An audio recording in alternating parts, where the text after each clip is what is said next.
Your Excellencies, Lords, ladies and gentlemen, welcome to the opening dinner of the 17th IISS Manama Dialogue.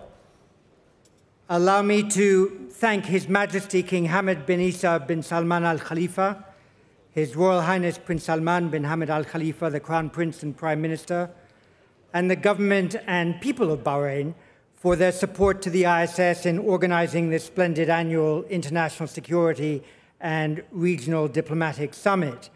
It is a tribute to the tremendous work done by this country in managing the impact of the COVID-19 pandemic that we are able safely to host such a large in-person intergovernmental meeting here in the Kingdom of Bahrain. This weekend, we have over 300 in-person delegates here from over 40 countries, with several dozen government ministers, national security advisors, and intelligence chiefs in attendance. It was excellent that last December we were able to have a limited but vital in-person Manama Dialogue. The fact that this year we are back almost to full strength is thanks to a really well-managed COVID crisis with excellent testing and vaccination rates. No one can fail to be impressed by the professionalism with which the Kingdom of Bahrain has executed this strategy. Happily, the IISS has also had another extraordinary year, providing the data and analysis that governments and the private sector need on an ever wider range of geopolitical and geoeconomic issues. The Institute has grown substantially. We are proud to have opened a new IISS Europe office in Berlin, which will help to animate the foreign policy and security debate in Europe. There, too, our international personality is reaffirmed. 18 staff, but 12 nationalities are represented. Crucially, we aim to bring our specialist expertise on the Indo-Pacific and the wider Middle East, strengthened by the international offices that we have in Singapore, Washington, and here in Manama, to support European policy discussions there. We look forward to ever closer links between our offices in London, Berlin, Washington, Singapore, and the Kingdom of Bahrain. Three trends of relevance to this conference have marked the last year in international relations. First is intervention fatigue. Second is the rise of minilateral security arrangements. And third is the growing priority of the Indo-Pacific in the strategic calculations of most countries around the world. First, from the US to Europe to the Gulf, states have tired of military intervention. In some cases, exit strategies have been more focused on exit than on strategy. In others, the reliance on local forces to contain the effects of internal conflict has not paid security dividends. In most, the peace processes that would underpin a lowering of military engagement are fragile and intermittent. As Afghanistan, Mali, and Yemen see a reduction in external military engagement with no commensurate increase in the quality of national governance, the risks of renewed or intensified terrorist activity locally, regionally, and internationally potentially increase.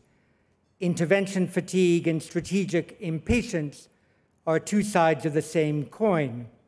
Neither attitude of mind can prevent threats from developing, and the coexistence of both may inspire malign transnational actors to try their luck. Leaders in North America, the Middle East, Europe, and Asia, perhaps to their strategic irritation, will need to find ways to cooperate on counterterrorism instruments in these new conditions. The lethal disruption of emerging threats may become more necessary in these circumstances, though more difficult, given the loss of intelligence that is a result of serial disengagement from key theaters. In the Middle East, there is perhaps less sign of intervention fatigue from Iran, whose well-maintained international influence networks remain capable of affecting political outcomes in several countries in which they operate. As the IRGC values its international influence network even more than it does the state's ballistic missile and nuclear programs, the odds of reaching a satisfactory follow-on agreement to the JCPOA that usefully constrains all elements of Iran's power are limited. In any case, there are well-grounded concerns about the acceleration of its centrifuge production program. The new government in Tehran no doubt needs sanctions to be lifted, but is unlikely to agree to a measurable reduction of its regional influence operations, even if that could be defined in a negotiated text to achieve that. How deterrence and defense postures can shape strategic perceptions in Iran is a subject that will naturally be central to our reflections this weekend. Generally, intervention fatigue does not automatically lead to conflict termination, and de-escalation does not naturally slide into détente. Apparently settled security alignments are shifting as countries hedge their strategic positions. Hence the second trend of multiplied minilateralism. Alliance and partnership structures are changing to accommodate the shifting environment. More countries are engaging in what might be styled strategic self-determination, setting out their own particular security priorities with greater precision and making their own ad hoc, often informal, strategic arrangements. And this is true from Europe to the Indo-Pacific. As large security institutions become difficult to manage and strategic autonomy proves hard to achieve, inevitably smaller coalitions of the willing, special purpose strategic vehicles and minilateral arrangements of all kinds begin to multiply. From the nuclear propulsion sharing agreement between Australia, the UK, and the US, known as AUKUS, to new alignments in the Eastern Mediterranean, changing relationships in the Red Sea region, and the reinforcement of various Quad arrangements by India, both East and West, this minilateral trend is clear, and the IISS Manama Dialogue needs to take stock of how this fast-paced diplomacy is helping to stabilize regions or conversely adding to uncertainty. Third is the growing stature of the Indo-Pacific in the hierarchy of global priorities. The US, UK, France, Germany, the Netherlands, and the EU have all identified Indo-Pacific tilts, strategies, or guidelines in their national policies. NATO has pointed out that China is now present and active in Europe's strategic space. In the Gulf region, engagement with China, Japan, ASEAN, and the Indo-Pacific generally has grown. Economic and political links are strengthening. Equally, it is widely acknowledged in both the Middle East and Asia that these two regions are strategically codependent. Instability in the Middle East can easily be exported to, and indeed imported by, Asian societies and states.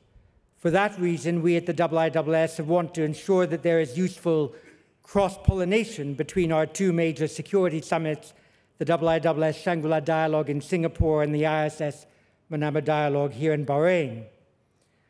We are therefore delighted that our speaker this evening is General Prabowo Subianto, Minister of Defense of the Republic of Indonesia. Minister Prabowo has led the Ministry of Defense since 2019 and has led the Greater Indonesia movement, one of Indonesia's largest political parties, since founding it in 2008. But Minister Prabowo's family is no stranger to national leadership. His father, Sumitro Joyo Hadikusumo, served several times as a minister in the early cabinets of the Republic, and his grandfather founded Indonesia's central bank. Minister Prabowo's years in electoral politics follow a military career which saw him rapidly rise through the ranks to command Kopassus, the Indonesian Army Special Forces. It was under General Prabowo's command that Kopassus staged Operation Cendrawasih, which rescued 9 British and Dutch hostages in the Indonesian province of Papua in 1996. And since becoming defense minister in 2019, Minister Prabowo has placed a particular focus on building up Indonesia's military capabilities through acquisitions, particularly those that would help to patrol Indonesia's vast territory in the air, on land, and at sea. These capabilities will become more important as the Indo-Pacific region, with Indonesia at its heart, becomes more contested in the years to come. But the minister's response to the COVID-19 pandemic, in which he directed Indonesia's armed forces to increase hospital bed capacity and to invest in food security, also suggests a broader perspective on how defense establishments should conceive of security issues.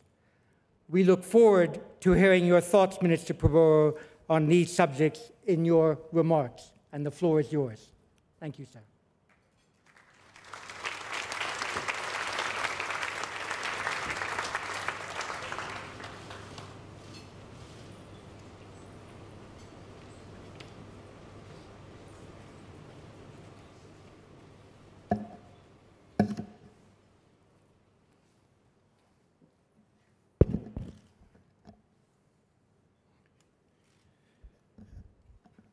Bismillahirrahmanirrahim. Assalamualaikum warahmatullahi wabarakatuh. His Excellency Sheikh Muhammad bin Mubarak Al Khalifah, Deputy Prime Minister of the Kingdom of Bahrain, His Excellency Lieutenant General Abdullah bin Hassan Al Noaimi, Minister of Defense Affairs, Kingdom of Bahrain, Dr. Abdul Latif bin Rashid Al Zayani, Minister of Foreign Affairs of the Kingdom of Bahrain, Dr. John Chipman, Director General and Chief Executive of the International Institute for Strategic Studies, Your Excellencies, ladies and gentlemen, distinguished guests. First of all, let me thank you for the great honor you have given me, inviting me to take part in the Manama Dialogue, and also to give me the great honor of giving an opening address.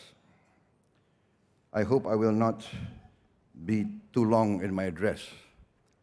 It is my privilege to address this dialogue, especially with its most timely theme of multilateralism. I've been asked to comment on Indonesia's global and regional priorities, how Indonesia articulates its defense and security policies, and its relationship with the Middle East. It is easiest for me to address the last point first, to say that Indonesia and the Middle East, the Arab world, are closely interconnected would be an understatement.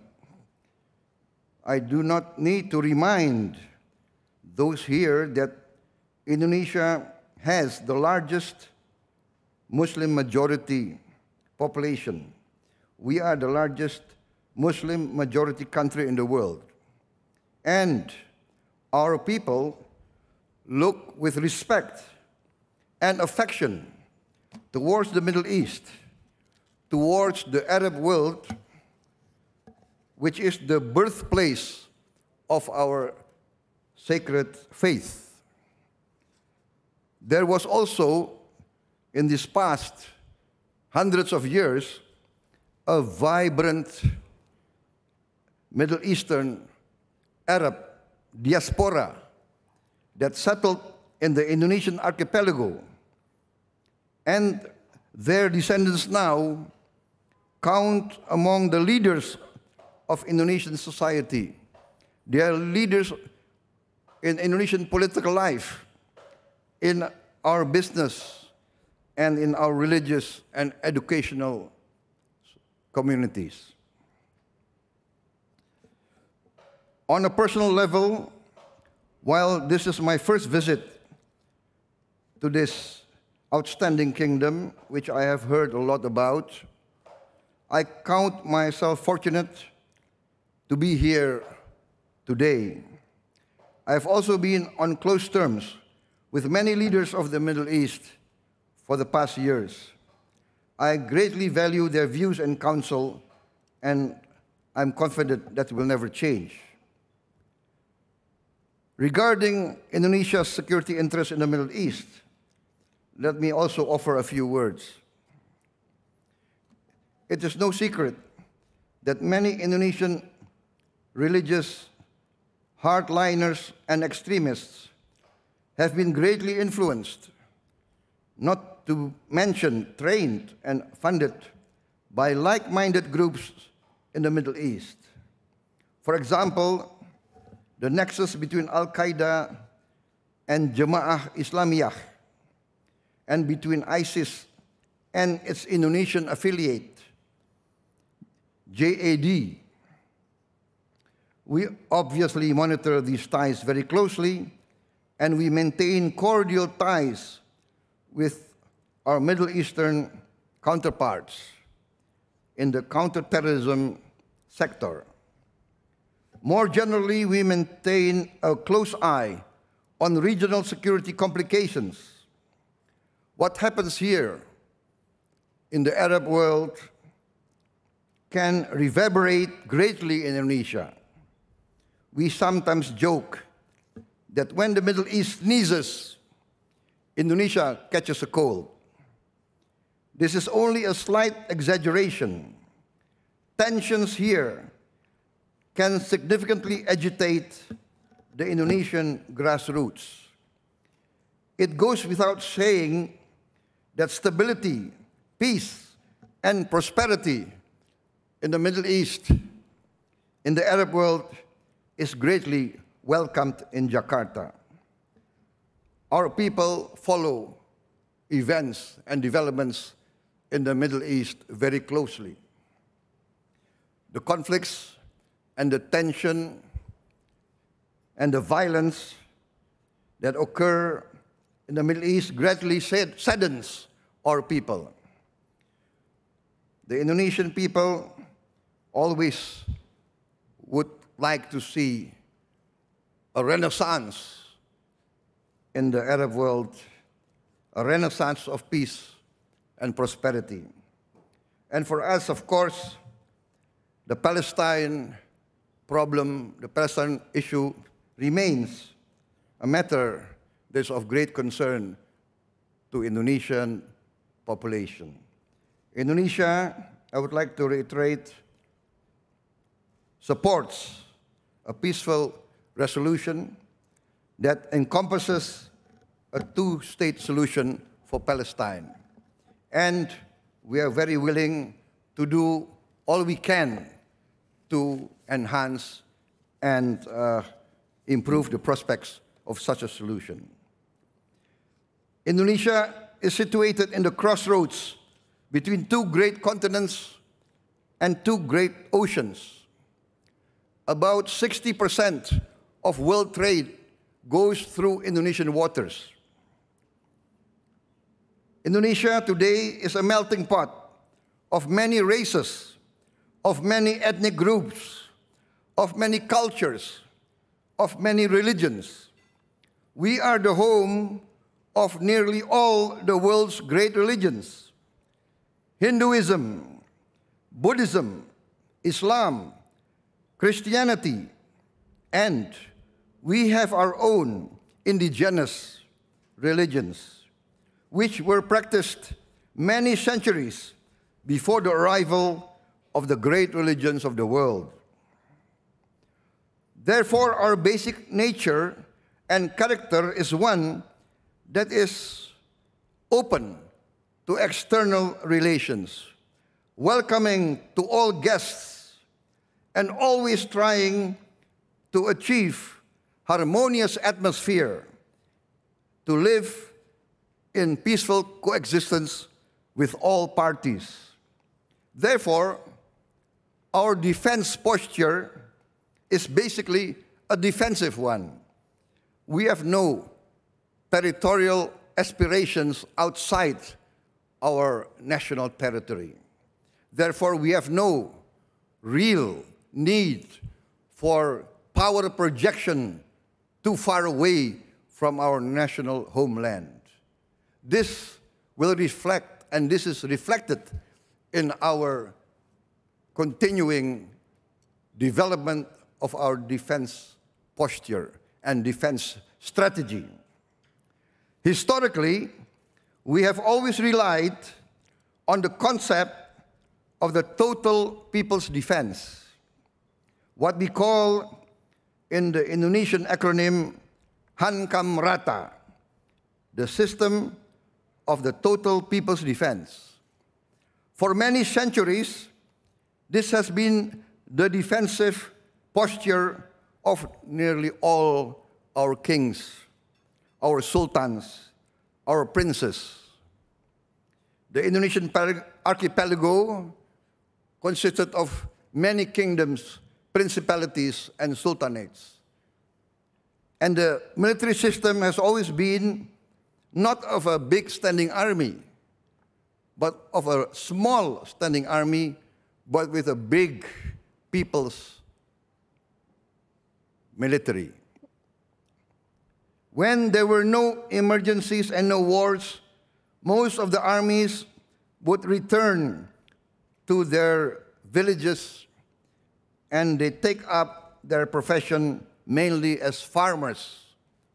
When the kings, princes, and sultans call for an army to be assembled, then the farmers would take up arms and join their leaders answering the call of their various kings, sultans, and princes. This has been our tradition.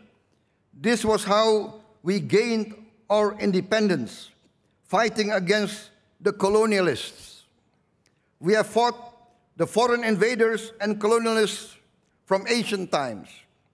Many times, it would take us many years, and we experienced many defeats. But ultimately, our experience convinced us that without the strong support of the people, no foreign invader can endure in our archipelago. This is the background of our defensive posture. Therefore, in its implementation, we organize our military in territorial commands, starting from the sub-village to the village, sub-district to the district, and thus to the province and the national level. As I took over as Minister of Defense, it has been my policy to reorientate our defensive posture back to our historical experience, back to our roots. I am convinced that we must build up again our self-confidence, believing in our own strength, not relying on any external protectors. We must believe in our own strength, our own collective experience as a nation and as a culture. Of course, that means that we have to maintain the best of relations with all countries, all neighbors, and all powers. I want to describe now Indonesia's priorities that has intersected with multilateralism. In our experience, we have always been non-aligned. We have always tried to maintain equidistance and friendship with all the great powers. But we realize that sometimes we will be drawn in by the dynamics of any regional struggle for influence, for dominance, and for power. That is the nature of humanity, and therefore we must be realistic. Sometimes the need and the desire to maintain neutrality, to maintain non-alignment will be very difficult. Indonesia has always been influenced by the great ideological struggles of the world. The Cold War came to Indonesia.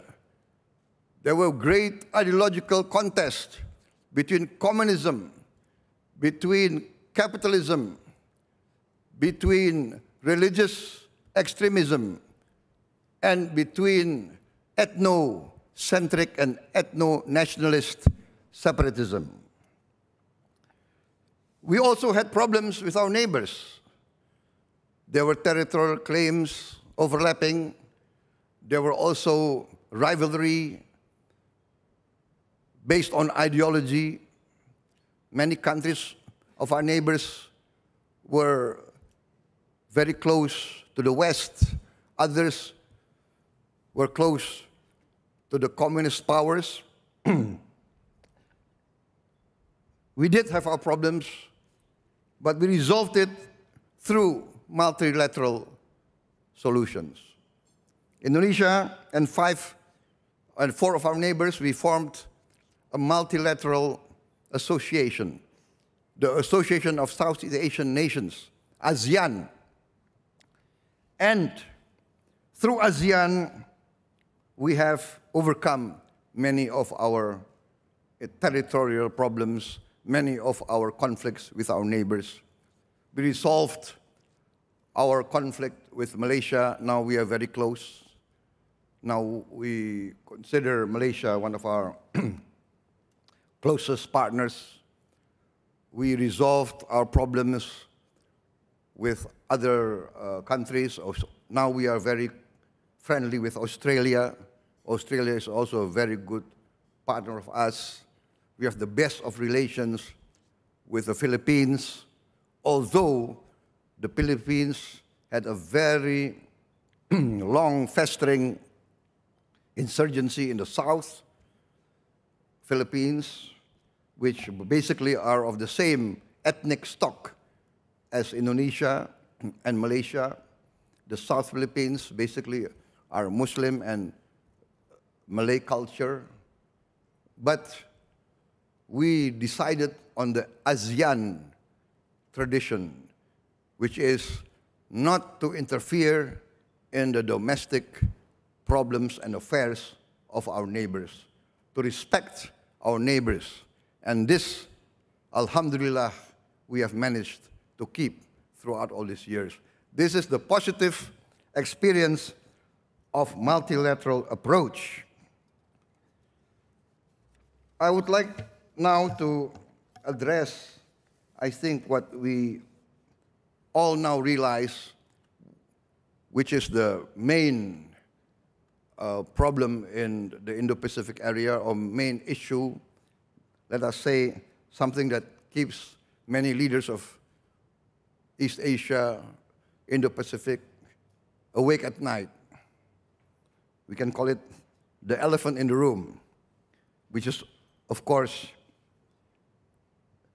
the situation in the South China Sea and the possibility of a flare-up around Taiwan.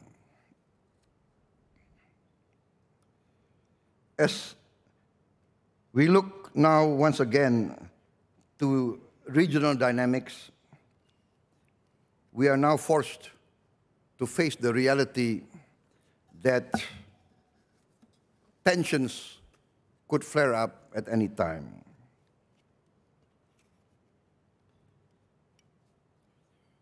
The world has become a smaller place. What happens in one place will influence many, many places elsewhere. There is an ancient proverb which says, "1,000 friends are too few, one enemy is too many." What does that mean for Indonesia? First of all, we offer respect for all powers.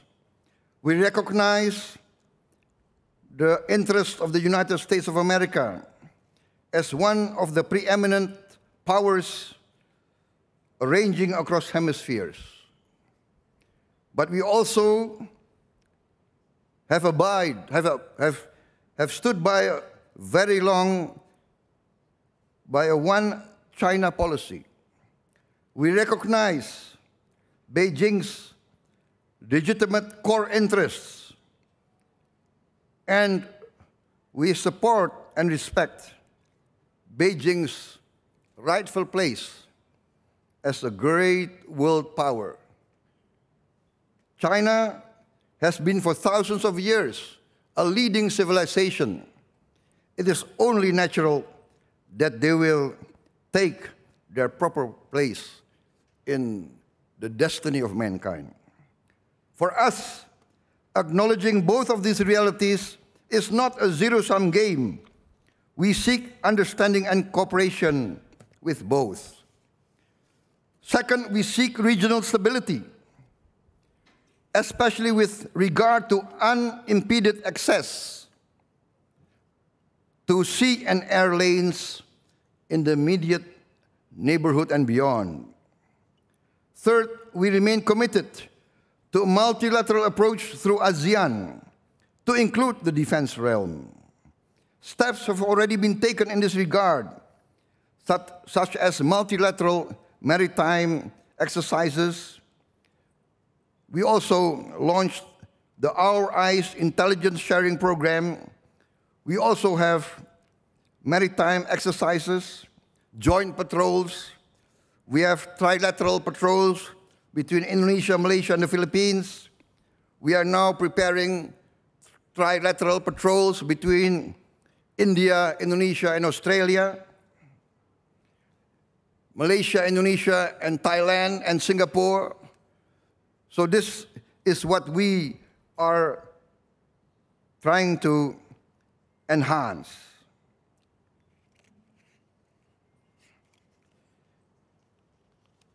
Recently, of course, we see more and more realignment in the Indo-Pacific area. We see lately new multilateralisms. We support basically the right of every country to defend and enhance their sovereign rights. And we respect these sovereign decisions. Distinguished guests, I will not go too much into detail. Maybe my speech can be distributed after it's been edited a bit.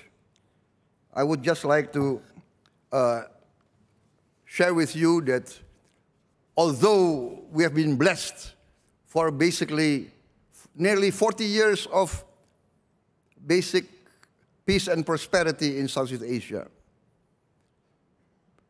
perhaps we have been a bit too complacent because of our lively democratic process and because, in our experience, the Indonesian military, let us say 22 years ago, voluntarily withdrew from political life. I think we are one of the first, maybe few militaries who withdrew voluntarily from political life. I was, at that time, one of the few military leaders who supported and basically engineered this withdrawal from active political participation. Why? Because Indonesia spans a very wide territory. We have the same national territorial size basically as Western Europe. Western Europe, London to Moscow, is like flying from our westernmost point to our easternmost point. 7.5 hours flight. We have 3 time zones. We have nearly 300 million people now, many ethnic groups. We have maybe 300, 400 local languages. And therefore, the military leaders realized that no military can manage the governance of this large size, and therefore we opted for democracy and we withdrew from active military political participation. What does that mean? What does this mean? This means that the Indonesian civil society has taken a very strong role. And as we understand, the civil society everywhere, maybe in Indonesia especially, do not like a strong military. They do not like big defense spending, because defense spending, which is large, sometimes is considered to be at the expense of social spending, of economic development. This is what we are trying to convince our civil society, that defense is a requirement for peace. There can be no peace without a strong defense. There can be no prosperity without peace. And even if we are willing to forego a strong defense, history teaches us that well-intentions do not ensure security. If we are weak, history teaches us that the strong usually will trample on the weak.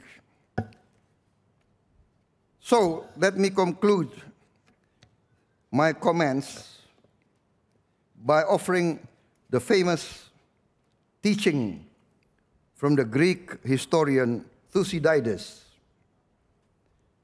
He said, the strong will do what they can. The weak suffer what they must. Therefore, if you want to be independent and free, it is not enough to have good intentions.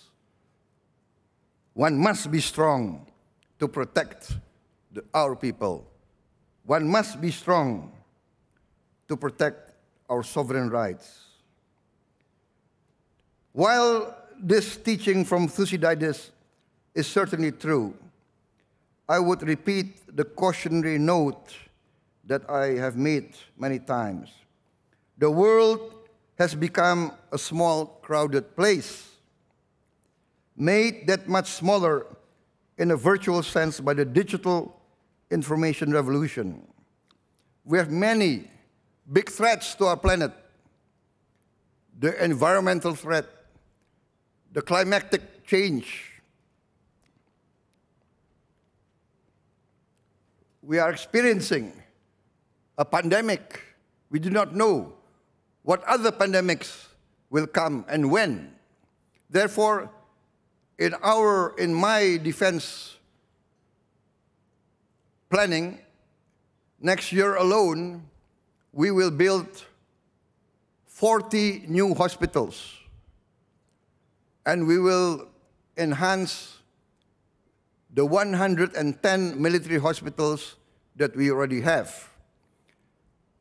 We will add 40 to the 110 we already have, and we will open our hospitals to support civil society, to support our civilian population. For instance, my experience a few weeks ago, I opened a hospital, 200 beds. In the first month, we had 400 COVID patients. Alhamdulillah, thank God, the 400 patients all survived. None of them died, and that shows that a real effort to participate in the mitigation of this bio-security threat will really help the welfare of the people. As I said, the strong will do what they can, the weak suffer what they must. However, strength alone does not ensure peace and security. We know that universal values now have become more prevalent and more urgent. By this I mean the desire for peace have become global. The desire for freedom of expression, for social justice, for freedom of creativity have all become necessary. This should and must make those who wield power and strength to take pause. They must place more emphasis on values and rules, respect for human rights, protection of minorities, safeguard against further degradation of our environment. In the end, power must be balanced with benevolence. As Confucius noted, those seeking to retain the mandate of heaven are leaders that reflect benevolence, respectfulness, and deference. The great powers of today would best be served to take this to heart. Only then will history judge them to have become not just great powers, but more important and enduring, great civilizations. Thank you very much. Wassalamualaikum warahmatullahi wabarakatuh.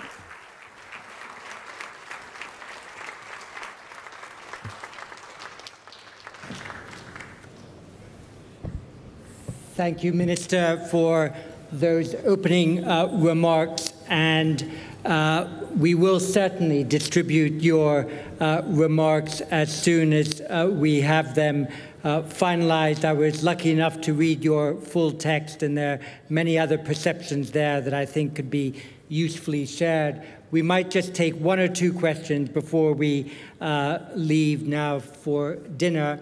I might just ask you the first. You mentioned in your remarks that you respect the sovereign decisions that countries in the region take to protect their strategic interests in the way in which they choose. Recently, there has been a new, very specialized minilateral arrangement made between the United Kingdom, the United States, and Australia to support nuclear propulsion in Australia, and also to share technology in the cyber and AI and quantum realms. Is that a minilateral arrangement that Indonesia can see as supportive of the strategic situation in the Indo-Pacific? Well, officially, our position is that, of course, Southeast Asia should remain nuclear-free. And the fear, of course, among Southeast Asian nations is that this will spark an arms race. This will spark more countries seeking nuclear submarines. And we know that now the technology is there. I think many other countries can very soon have nuclear submarines. I would say Japan, India, and many, many other countries. So that's the concern. But as I said, the emphasis of every country is to protect their national interest. If they feel threatened, if they feel that they have an existential threat, they will do whatever they can to protect themselves. And this is what I mean, that we understand that and we respect them. And therefore, for us, it makes us even more anxious to maintain dialogue, to maintain relationship, to mediate between these great powers. But as I said, that every country will do what they can to protect their national interest. If they feel threatened, we fully understand what they will do. Thank you very much. I thought there was one question from here, from Musharraf Zaidi. Yes, if you stand, the microphone is right to your right, and we'll close with that question. Go ahead. Thank you, John, and Minister Subianto. That was a fantastic speech. Thank you for that. I'm from Pakistan. I work for a think tank called Tabad Lab in Islamabad. We in Pakistan have always admired and maybe almost enviously looked at Indonesia as a big brother, being the largest Muslim majority country on the planet. You just mentioned the other big factor that we've envied, which is, of course, civilian supremacy and the military's voluntary withdrawal from public life and political life in the way that you described. And the other thing we've always admired about Indonesia is that we've always felt that the problem of extremism, of course, you've had a difficult challenge with terrorism, but the problem of extremism in your society isn't as profound or as problematic as maybe we've had to deal with and are dealing with currently. Over the last few years, though, as you successfully fought the war on terror, which Pakistan also did, in obviously different contexts with some connections, including Al-Qaeda's influence both in our part of the world and your part of the world, there was an increase in extremism in society more broadly. So I wanted you to maybe talk to us a little bit, not so much about the success of beating down terrorism, which you've successfully done, but the challenge of the coming decade and longer in terms of the pressures on politics and society and the state from within society, the growth of extremism, so that the strength that you have as a Muslim majority nation slowly begins to maybe corrode at some of the other strengths that you have as a society, and then threatens obviously the wider ambitions Indonesia has, both within the country and beyond its borders. Thank you very much for your question and your kind words about Indonesia. As you know, we also admire Pakistan. I would like to make this observation.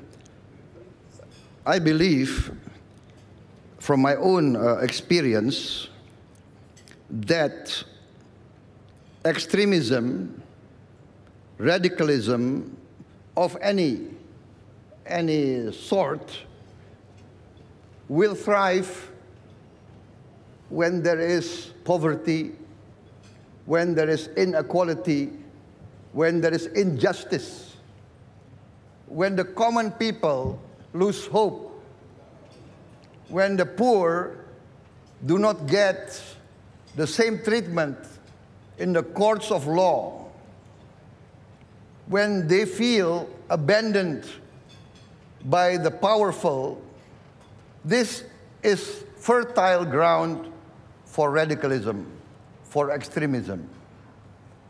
When there is justice, when there is real democracy, when there is accountability of leaders, when there is equal treatment in the courts of law, all these factors will make the extremist and radical propagators irrelevant.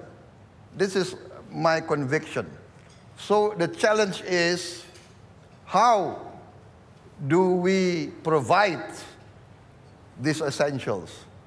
Social justice, economic justice, clean government, rule of law, equality of law in front of the courts. This is my conviction. And then we can have prosperity. Then we can have peace. This is our experience. This is our experience. We actually are blessed with a lot of wealth, but many of this wealth does not trickle down to the poor, to the masses. But we have done great strides. We have done great strides. But there is always rising expectation. When the poor, through the digital revolution, they see on television, they see the cars, they see the nice buildings, they see air condition, they see all these modern attributes, and they have no access. That, I think, is fertile ground for radicalism. Thank you. That's my opinion. Thank you. Minister Prabowo, thank you very much for your opening address. I mentioned that the security situations in the Indo-Pacific and the Middle East were codependent. It's excellent that you bring to us the perspective from the Indo-Pacific, and that your relations with your colleagues in this part of the world are indeed so collegial that we can find multilateral solutions for peace and prosperity between the Middle East and the Indo-Pacific region. Thank you very much for joining us, and you've sung for your supper. It's time for you to enjoy it. Thank you very much. Thank you for the gift you have given me. Thank you.